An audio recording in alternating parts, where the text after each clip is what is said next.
നിന്നെ അങ്ങ് കയറ്റി വിടാം. ചെവിക്കാത്തോ? ചെവിക്കാത്തല്ല, ഗൾഫിൽ നിന്ന് സുഖ വരുന്നുണ്ട്. മാമൻ ചെവിക്കാത്ത വരലുമ്പോ ഗൾഫിൽ നിന്നാണോ സുഖം വരുന്നത്? അല്ല, നീ ആ മൊബൈലിൽ ഞാൻ പറഞ്ഞുതരാം. കളയത്തില്ല. എടാ, എന്റെ അളിയന്റെ കൊച്ചുമോൻ സുഖു ഗൾഫിൽ നിന്ന് വരുന്നുണ്ട്. വരട്ടെ.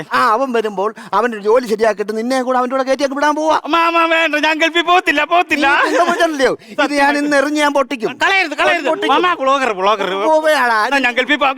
ഗൾഫിൽ പോവാം. സത്യമാണല്ലോ? സത്യം. ആ, എന്നാ പിന്നെ കോടി കുഴപ്പമില്ല, ഗൾഫിൽ പോകാൻ റെഡി ആയിക്കോ. അല്ല, ഞാനിപ്പോ ചെയ്തോണ്ടിരുന്ന വീഡിയോയുടെ ബാക്കി ഒന്ന് ചെയ്തിട്ട് പോവാ. ഇനി ലാസ്റ്റ് വീഡിയോ ഈ വീഡിയോയുടെ ചിലോ? അതെ. അത് കഴിഞ്ഞ് സാധനം എന്റെ തരണം.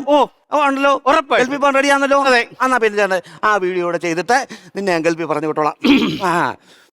ഹായ് ഗൈസ്, വീഡിയോയ്ക്ക് ഒരു ചെറിയ തടസ്സം നേരിട്ടതിൽ വളരെയധികം ഖേദിക്കുന്നു. ഞാൻ ഇപ്പോഴും പറയുന്നു, ഞാൻ നിങ്ങൾക്ക് ഒരുപാട് വീഡിയോസ് ചെയ്തു, നിങ്ങൾ ആരും എനിക്ക് ഷെയർ ചെയ്തില്ല, ലൈക്ക് ചെയ്തില്ല. പക്ഷെ കമന്റ് ഒരുപാടുണ്ട്, മൊത്തം തള്ളകവിളിയായിരുന്നു. എൻ്റെ അച്ഛൻ അതുകൊണ്ട് എന്നെ ഇഷ്ടമല്ല, എൻ്റെ അമ്മയ്ക്ക് എന്നെ ഇഷ്ടമല്ല, എൻ്റെ പെങ്ങൾക്ക് എന്നെ ഇഷ്ടമല്ല, ഈ മാമനും എന്നെ ഇഷ്ടമല്ല. അതുകൊണ്ട് ഈ വീഡിയോ ഇവിടെ വെച്ച് തീർക്കുകയാണ്. ഞാൻ പറഞ്ഞില്ലേ, സ്പെഷ്യൽ വീഡിയോ. അതുകൊണ്ട് ഈ കുപ്പിക്കകത്തിരുന്ന് വിഷം കഴിച്ച് ഞാൻ നിങ്ങളുടെ മുമ്പിൽ വെച്ച് ചാകും. അയ്യോ, അതും എടുത്ത് അങ്ങ് കൂച്ചായിരുന്നു. ഹായ് ഗൈസ്, ദാ മാമന്റെ കാര്യത്തിൽ ഒരു തീരുമാനമായിരിക്കുകയാണ്. This is the special video for you blogger Jayan. Like, share, comment. അടിച്ചേക്കണേ.